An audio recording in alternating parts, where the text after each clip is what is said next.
Alexandra vient presque chaque jour s'occuper du compost. J'aère le compost, donc on mélange avec la matière sèche qui est juste à côté et puis il faut mélanger tout pour aérer le compost, pour que les petites bêtes travaillent le compost pour qu'il se décompose. Aérer, l'un des 4 gestes clés pour entretenir ce compost. Il faut aussi l'arroser et y mélanger des matières sèches aux déchets organiques. Épluchures, légumes fatigués, marcs de café ou encore déchets de jardin. On bannit par contre les produits laitiers et ceux qui proviennent des animaux. Et contrairement aux idées reçues, ils n'accueillent pas les rongeurs. Les rats arrivent si le compost il est mal fait. Évidemment ici on a des protections, vous voyez les grillages, donc ils ne vont pas passer par là, par les petits trous, mais il faut aérer les composts, donc on ne peut pas fermer complètement.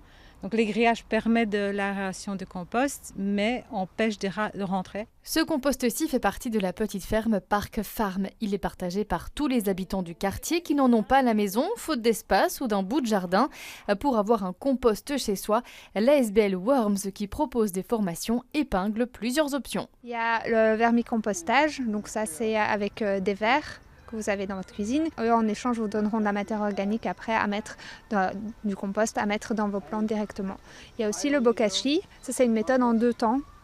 Et il faut avoir un accès à la terre pour pouvoir ensuite vider son seau plusieurs semaines après qu'il ait été rempli. Il y a aussi le compost au jardin.